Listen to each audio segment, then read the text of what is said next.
Hola, nosotros somos el equipo 4 y les hablaremos acerca de los lípidos. El equipo está conformado por Chávez Duarte Alberto, García Navarro Ian Alexander, Ibarra Benítez Julián Noé, Rodríguez González Jean Paul, Román Sotelo Ángel Gabriel y su servidor, Garibaldi Lizárraga Eddie Kendall. Para hablar de los lípidos, primero tenemos que saber lo que es un lípido. Los lípidos son biomoléculas orgánicas formadas básicamente por carbono e hidrógeno, y también oxígeno, pero en porcentajes mucho más bajos. Estas también pueden contener otros elementos tales como fósforo, nitrógeno o azufre. Además, al ser sometidas a hidrólisis, producen ácidos grasos y alcoholes complejos que se pueden combinar con los ácidos grasos formando enlaces esteres. Además de esto, sus características son que forman la principal reserva de energía, debido a que estas moléculas sirven como almacenamiento de energía muy compactas y eficientes. Además, los lípidos son los compuestos más energéticos, debido a que aportan 9 kilocalorías por gramo. Además de esto, son hidrófobas, lo que quiere decir que no son solubles en agua, o anfipáticas, como la mayoría de los lípidos. Esto quiere decir que la mayoría tiene una cabeza hidrófila o polar y una cola hidrófoba o apolar. Además de todo esto, tienen diferentes clasificaciones. Clasificación de los lípidos. Estos principalmente se clasifican en simples, compuestos o derivados. A su vez se clasifican en saponificables e insaponificables, donde los insaponificables no tendrían ácidos grasos, a diferencia de los saponificables, los cuales sí contienen ácidos grasos. Dentro de estos encontraríamos a los simples y los compuestos, y en los insaponificables encontraríamos a los derivados. Dentro de los simples tenemos a los glicéridos y a las ceras. Dentro de los compuestos tendríamos los fosfolípidos, los glicolípidos y los esfingolípidos. Dentro de los derivados tendríamos a los treptenos, a los esteroides y a los prostaglandinas leucotrienos. Mi nombre es Ángel Gabriel y les voy a hablar sobre los ácidos grasos. Estos son los lípidos más sencillos que hay, además de ser los componentes para lípidos aún más complejos. Su estructura se da por una cabeza de un grupo carboxilato hidrófilo y una cola de una cadena hidrocarbonada hidrófoba, como se aprecia en la imagen.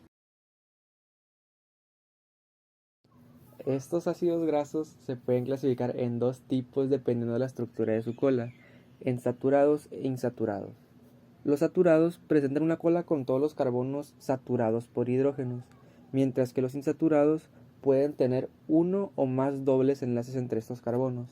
Además, dependiendo de la composición de los hidrógenos unidos a estos carbonos, pueden presentar formas cis o trans, siendo los cis los más comunes. Los triacilglicéridos o triglicéridos.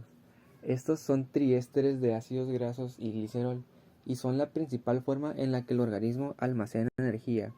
Esto debido a que las cadenas de los ácidos grasos son bastante eficaces para su almacenamiento. En los animales, estas grasas se van a almacenar en adipocitos, como se muestran en la imagen. Estos van a cumplir tres funciones principales, siendo la primera la producción de energía. Aquí las grasas se van a oxidar para la producción de ATP y regular los metabolismos del organismo. En la segunda sería la producción de calor. Las grasas se van a degradar de igual manera, pero con una reacción más enfocada en la producción de calor que en la generación de ATP. Y la tercera sería el aislamiento. Las grasas se van a ubicar debajo de la piel para así aislar de las temperaturas extremas del exterior. Un ejemplo de esta sería la grasa de las ballenas. Su servidor Jean Paul les va a hablar acerca de los fosfolípidos. Para empezar, estos son un tipo de lípidos polares compuestos por un glicerol al que se le unen dos ácidos grasos mediante un enlace 1,2-diacilglicerol. Estos serían los que formarían las colas de nuestros fosfolípidos y el grupo fosfato haría nuestra cabeza.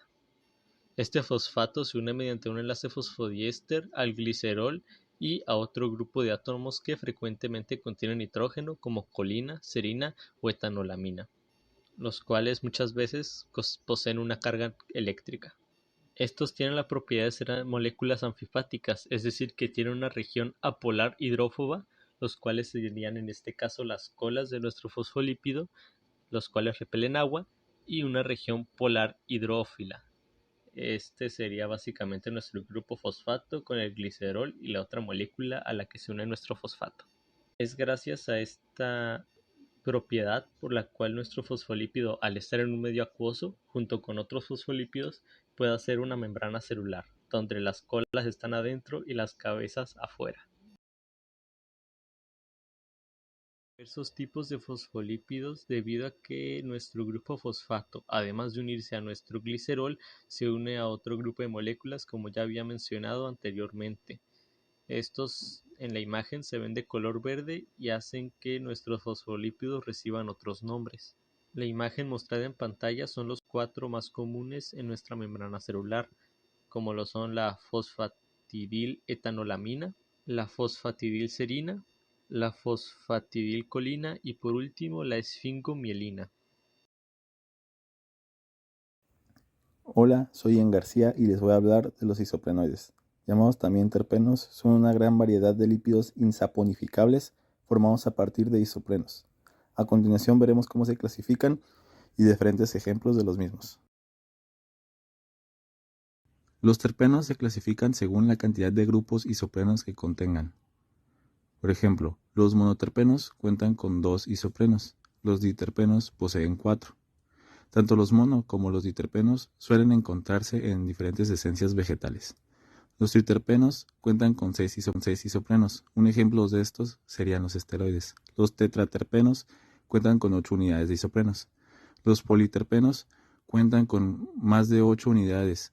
Un ejemplo sería el caucho natural.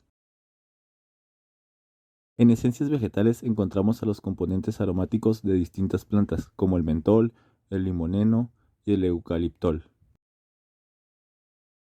Las vitaminas liposolubles también forman parte de los terpenos, como son la vitamina A, D, E y K. En los esteroides isoprenos encontramos a las hormonas corticoides, como la aldosterona, la corticoesterona o cortisol, y también a las hormonas sexuales, como los estrógenos, andrógenos y gestágenos. Precursor de las hormonas esteroideas, el colesterol sería uno de los terpenos más importantes en el área médica, ya que es un componente esencial de la membrana plasmática y a su vez los niveles altos de este pueden llevar a patologías como la aterosclerosis. Mi nombre es Julián Ibarra y voy a hablar sobre las lipoproteínas. Las lipoproteínas son complejos macromoleculares compuestos por lípidos y proteínas, cuya función principal es el transporte de lípidos en sangre. En la imagen de la derecha se puede apreciar la estructura de la lipoproteína. Cuenta con un núcleo lipídico, que es la parte no polar. En esta están los triglicéridos y el colesterol esterificado, y una parte polar, que es la capa de apoproteínas. Las apoproteínas son proteínas solubles en agua que tienen regiones polares en su superficie. Estas regiones polares son hidrofílicas, lo que significa que tienen la afinidad por el agua. La combinación de la parte no polar del núcleo lipídico y la parte polar de las apoproteínas es lo que permite a las lipoproteínas transportarse de forma eficaz en la sangre, ya que pueden moverse en un entorno acuoso. Ahora vamos a ver los diferentes tipos de lipoproteínas. Estos se clasifican de acuerdo a su densidad.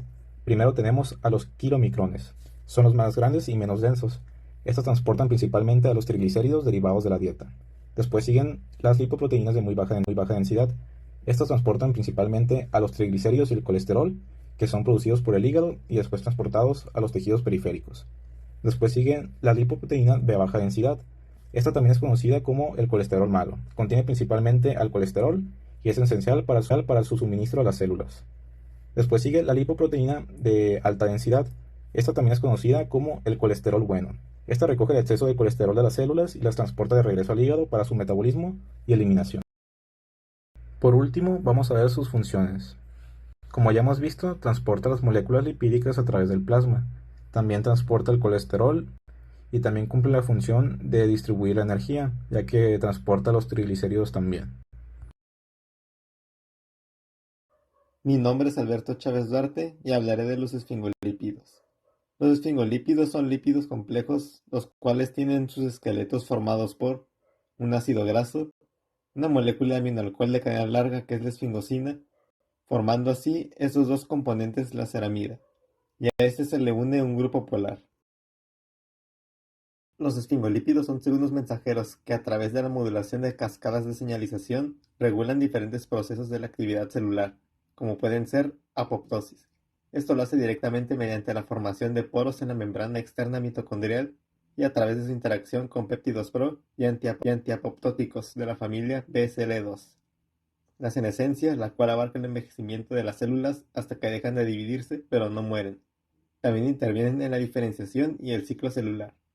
La ceramida es la molécula central del metabolismo de los esfingolípidos, capaz de activar enzimas implicadas en redes de señalización activadas por el estrés.